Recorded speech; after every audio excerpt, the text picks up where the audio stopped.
আসসালামু আলাইকুম রহমতুল্লাহ। আশা করি সবাই ভালো আছেন।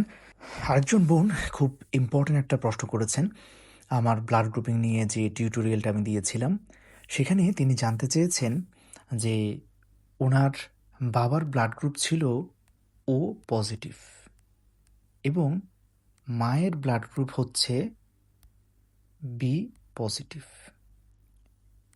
কিন্তু ওনার ব্লাড গ্রুপ অর্থাৎ ওই বোনের ব্লাড গ্রুপ হলো এ বি পজিটিভ।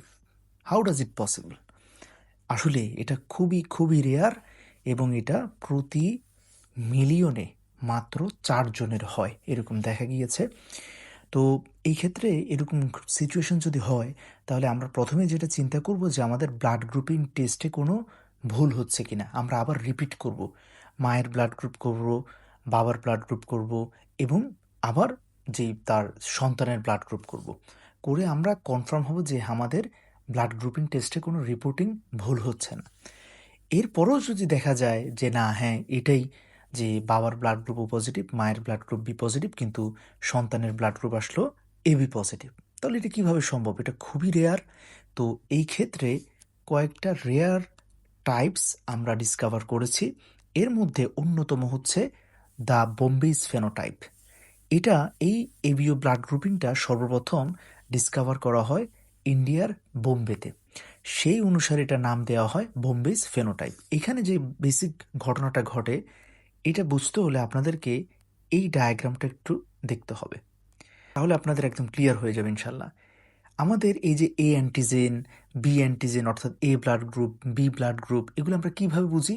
এরা হচ্ছে এ অ্যান্টিজেন বা বি অ্যান্টিজেন নামে একটা প্রোটিন আরবিসির সেল সারফেসে অ্যাটাচ থাকে।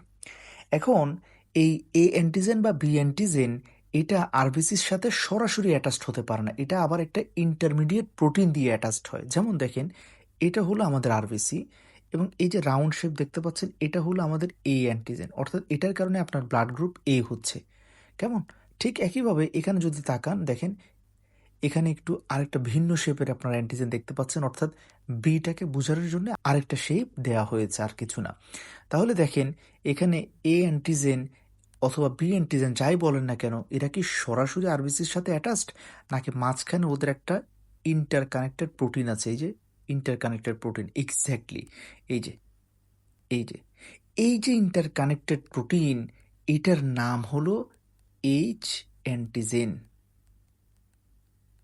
এইচ অ্যান্টিজেন মাথায় রাখবেন।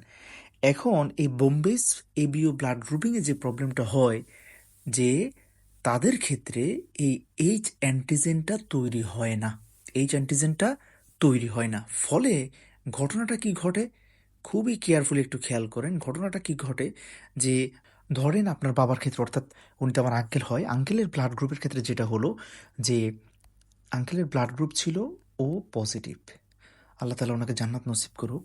তো বেসিক্যালি আসলে ওনার ক্ষেত্রে যেই কজটা হতে পারে সেটা হলো ওনার ডিএনএতে আসলে দেখেন, এই যে আমি যদি ডিএনএটা আঁকি তাহলে আঙ্কেলের ডিএনএতে আসলে এ অ্যালিলটা ছিল।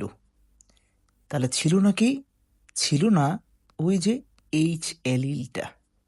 ফলে দেখেন, যেহেতু আঙ্কেলের ডিএনএতে এ অ্যালিল আছে তাহলে আঙ্কেলের আসলে ব্লাড গ্রুপ ছিল এ, কিন্তু যেহেতু এইচ অ্যালিল নাই অর্থাৎ এইচ অ্যান্টিজেন নাই, ফলে আঙ্কেলের শরীরে এ অ্যান্টিজেনটা থাকা সত্ত্বেও এই এ অ্যান্টিজেনটা আঙ্কেলের আরবিসির সেল মেমব্রেনে অ্যাটাচড হতে পারে নাই। কেন? কারণ ওই যে ইন্টারকানেক্টেড এইচ অ্যান্টিজেনটা নাই, ইন্টারকানেক্টেড এইচ অ্যান্টিজেনটা নাই, এইচ অ্যান্টিজেনটা নাই। ফলে আমরা যখন ব্লাড গ্রুপিং করলে আমরা আরবিসির উপরে এখানে কি আমরা কোনো এ অ্যান্টিজেনের প্রেজেন্স পাবো? পাবো না, কারণ এ অ্যান্টিজেন যদিও আছে কিন্তু তারা আরবিসিতে অ্যাটাচড হতে পারছে না। ফলে এখানে বেসিক্যালি আসলে আঙ্কেলের ব্লাড গ্রুপ এ, এ ব্লাড গ্রুপ, কিন্তু যেহেতু এইচ অ্যান্টিজেন নাই আমরা ফলসলি ল্যাবে আঙ্কেলের ব্লাড গ্রুপ কি দেখতে পেয়েছি? ও ব্লাড গ্রুপ। ক্লিয়ার? আচ্ছা, তাহলে যেহেতু আঙ্কেলের ব্লাড গ্রুপ বেসিক্যালি হলো এ ও, কেমন? তাহলে এখান থেকে আমরা এ অ্যালিল পাই, এখান থেকে আমরা ও অ্যালিল পাই। আচ্ছা, অন্যদিকে আন্টির ব্লাড গ্রুপ কি? B positive. ধরেন এরকম বিও ফলে এখান থেকে আমরা বি পাই আর এইটা ও অ্যালিল পাই। এখন আপনার ক্ষেত্রে যেভাবে আপনার মানে জাইগোটটা তৈরি হলো সেটা হলো আঙ্কেল থেকে আসা এ অ্যালিল, আন্টি থেকে আসা বি অ্যালিল। তাহলে এই দুটো ফিউশন হয়ে যে জাইগোটটা তৈরি হলো সেটা হলো এ বি। আর এটা থেকে আল্লাহ সুবহানাহু ওয়া তাআলা আপনাকে বড় করলেন। অর্থাৎ আপনার ব্লাড গ্রুপ তাহলে আমরা কি পাচ্ছি? A B. কেমন? আচ্ছা, তার মানে মানে এখানে মেইন পয়েন্টটা যেটা হলো যে আঙ্কেলের ব্লাড গ্রুপিংয়ে একটা মেজর টুইস্ট ছিল, যে আঙ্কেলের ব্লাড গ্রুপ আপনি দেখতে পাচ্ছেন বাহির থেকে ও পজিটিভ, কিন্তু বেসিক্যালি এটা আসলে বোম্বেস ফেনোটাইপ। অর্থাৎ এখানে আঙ্কেলের ব্লাড গ্রুপ মূলত ছিল এ পজিটিভ, কিন্তু এইচ অ্যান্টিজেনের অভাবে আমরা এটাকে আরবিসিতে অ্যাটাচড অবস্থায় পাচ্ছি না। ফলে ল্যাব রেজাল্ট আমাদেরকে বলছে যে আঙ্কেলের ব্লাড গ্রুপ ও পজিটিভ। কিন্তু যখন জেনেটিক ট্রান্সমিশন হচ্ছিল, জাইগোট ফর্ম হচ্ছিল, সেই সময়ে আপনার জিনের ভেতরে আঙ্কেল থেকে ওই অ্যান্টিজেনটা ট্রান্সফর্ম হয়ে চলে আসছে। ফলে আপনার ব্লাড গ্রুপ এবি হয়ে গেছে। এখন আপনার প্রশ্নটা ছিল যে আমার বাবা মা কারো তো ব্লাড গ্রুপে এ নাই, তাহলে আমি কিভাবে এ পেলাম? এটার ব্যাখ্যা হচ্ছে এটা, এবং এটা হচ্ছে রেয়ারেস্ট একটা ফেনোমেনা, এবং খুবই রেয়ার এটা আসলে, এবং সর্বপ্রথম এটা ইন্ডিয়াতে আবিষ্কার হয়। আশা করি আপনার উত্তরটা পেয়েছেন।